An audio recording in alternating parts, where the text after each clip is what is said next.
Halo teman-teman, gimana nih? Sekarang udah 6 hari kita udah mencoba untuk Cortex. Ada masalah nggak? Seharusnya sih banyak ya, karena posisinya dari sisi konsultan pajak juga banyak sekali yang bermasalah dengan Cortex ini. Jadi sekarang aku cuma mau share mengenai e-faktur yang terkait dengan Cortex ini. Nah, sebelum pengajuan e-faktur, teman-teman, khususnya untuk yang para pemegang sahamnya, ya, khususnya untuk yang betul-betul yang menandatangani di dalam faktur pajak tersebut, harus melakukan pengajuan dulu untuk permintaan kode otorisasi atau sertifikat elektronik.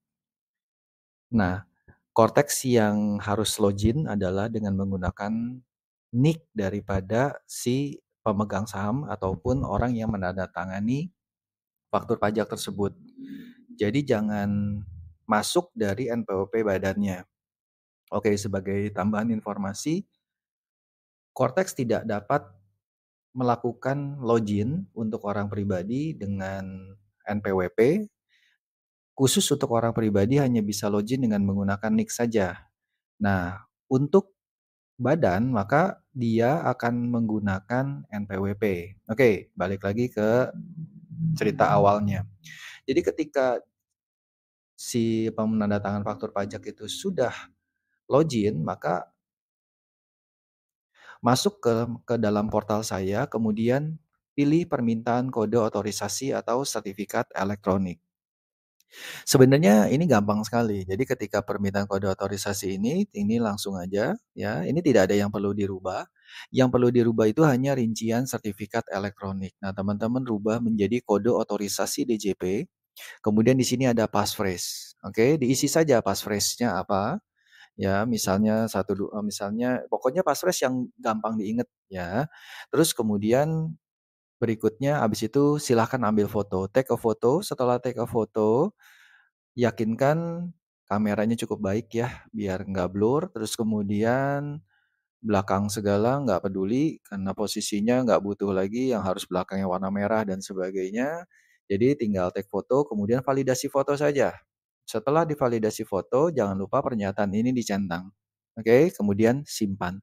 Nah, kalau tidak ada permasalahan sama sekali, maka secara otomatis itu bisa langsung di-download sertifikat digitalnya. Tapi teman-teman ingat, ini tidak dibutuhkan lagi download. Teman-teman yang paling perlu diingat adalah kode passphrase ini, jadi jangan sampai salah. Nah, ketika sudah selesai, sudah komplit untuk pembuatan sertifikat elektroniknya ini, maka kita bisa langsung masuk ke dengan cara apa? Yaitu dengan cara impersonating. Jadi teman-teman yang tadinya kodenya di sini adalah akun wajib pajak utama, maka harus diganti dulu ke wajib pajak yang mau di misalnya PTX. Ya udah kita masuk ke PTX-nya, tapi bukan PTX yang masuk dari awal Cortex, tidak ya.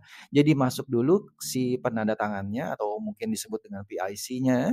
Setelah PIC-nya gitu ya, yang menandatangannya ini masuk, kemudian barulah dia lakukan perubahan usernya ya. Perubahan usernya di sini.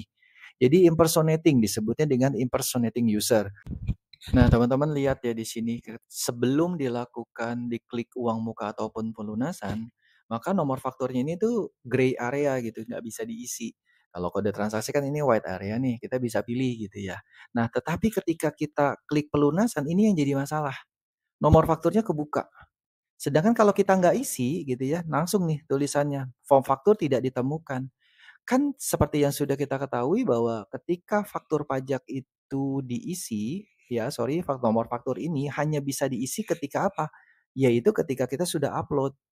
Nah, ketika kita belum upload, maka posisinya ini harusnya menjadi gray area. Nah, ini yang jadi masalah. Teman-teman tidak akan bisa melakukan klik pelunasan ini dan lakukan tagihan ketika ini tidak diisi sama sekali gitu. Nah, ini masalahnya gitu. Itu aja sih teman-teman untuk yang bagian e-faktur. Jadi teman-teman nggak usah khawatir, tetapi ya mau nggak mau ya kalau teman-teman udah harus melakukan penagihan ya ya udah pelunasannya tidak dicentang dulu gitu.